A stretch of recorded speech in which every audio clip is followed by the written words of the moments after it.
Hi everyone, it's Nini. Welcome to my channel. Today I'm going to do Jack from An American Werewolf in London. This movie came out in 1981, so as I'm filming this, it's the 40th anniversary of the movie. The movie was groundbreaking when it came to special effects. Rick Baker, who was one of the pioneers of special effects makeup, was the lead makeup artist. The year that this movie came out was the first year that the Academy Awards created a category for makeup, and Rick Baker won for this movie. So he was the first special effects artist to win an Oscar for makeup. So that makes it kind of cool. The werewolf scene in that movie is legendary. I could go on and on about it. I love learning about how they used to do makeup in movies, from black and white films to like even the 80s or 90s. Nowadays they mostly just use the computer, just sit at a computer and make that. It is still an art, but for me it's just a little bit cooler to hear about how, you know, they made things by their hands.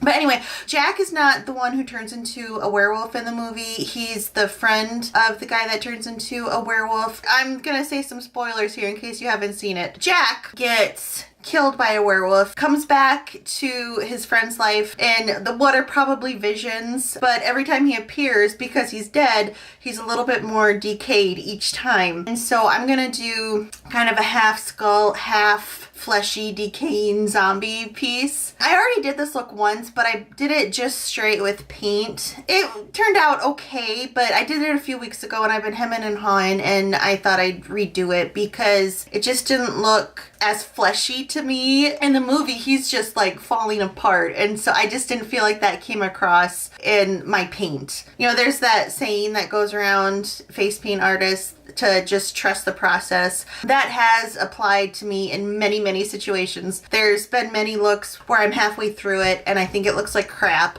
but I just keep going, and then by the time I'm done, it actually turns out into something pretty good. But then occasionally you have the ones where you get done with it and you're still like, you know? And that was the case with my first attempt at this one. So to make him more fleshy, I'm going to use 3rd degree. So you mix these two together. You have about 10 minutes to work with it. You might get away with 15, and then it'll set and form into silicone. I think that'll be easy to work with because it'll be kind of in a gel form, and before it dries, I'll be able to kind of pull at it so that it looks like it's flesh dangling. The important thing when you're working with 3rd degree, the minute you mix A with B, they start forming and you have about 10 minutes.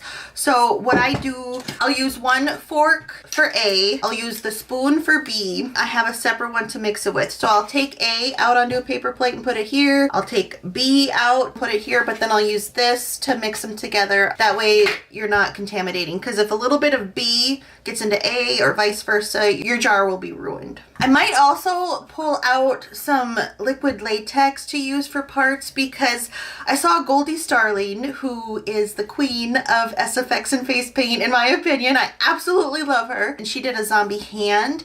And what she did with liquid latex is she put down a layer and then let it dry, and then she put down another layer. But before that one was completely dry, she picked at it with a Q-tip, I believe. That broke up some of the liquid latex, and so it made it look like it was skin that was decaying. So I might do that in some parts, but mostly for the parts that are going to be like hanging off, I will be using 3rd degree. I'm going to block out my eyebrows. It's not quite necessary for this look, but because I'm going to be putting 3rd degree and possibly latex in lots of places all over, I just want to protect my eyebrows. So I'm going to block them out with a few layers of glue and powder them, and that should protect them so that when I take everything off, I don't also take off my eyebrows.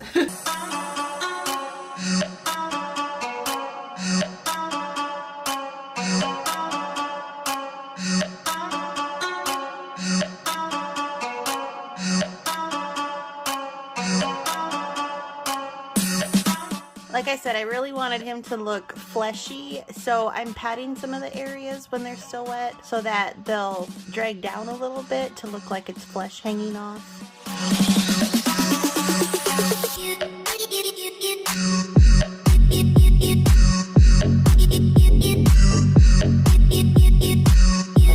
After After the 3rd degree was dry, I'm going over it with this wire sponge. That helps take out the shininess. I tried doing the stretch and stipple method for the liquid latex part. That's where you pull part of your skin as you put the latex on, and then after it dries, you let it go, and then it looks all wrinkly, most commonly used in old age makeup. But I didn't want to move the side of my face that had the 3rd degree on it that much, so I don't think that effect worked too much.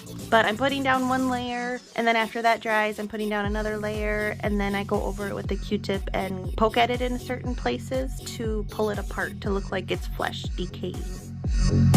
I'm outlining my jacket with the NYX Epic Ink eyeliner and then filling in the skull part with Mehron Paradise White.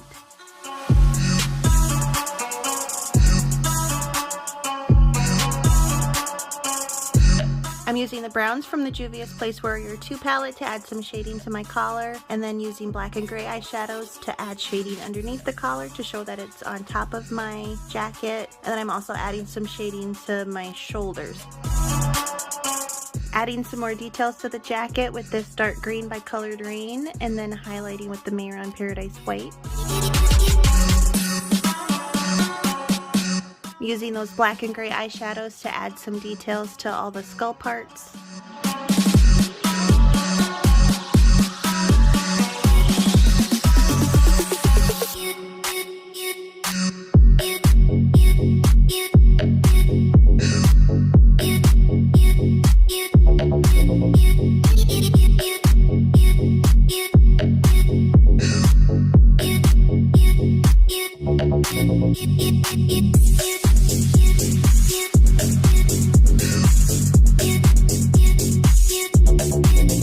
I'm adding some brown eyeshadow to the teeth to make them look a little bit more grody, and then I'm filling in between my teeth with the Mehron Paradise Black.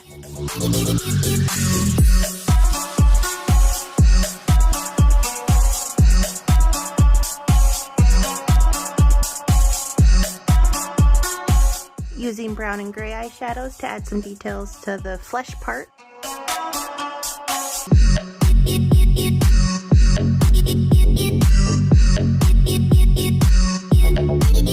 I'm using a red by Wolfe FX to add all the bloody parts in around my neck and face.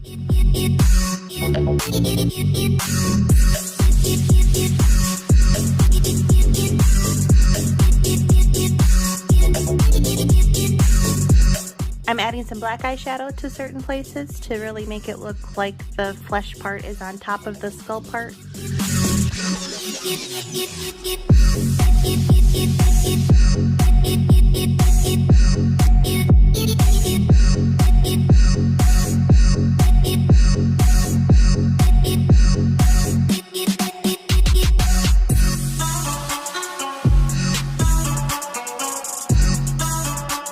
I'm adding on a little bit more shadow and then popping on a wig. And this is the finished look. I hope you enjoyed this tutorial. If you want to see more face paint, you can follow me on Instagram at Nini__Marie, or please consider subscribing to this channel. I'll see you next time. Thank you so much for watching. Bye.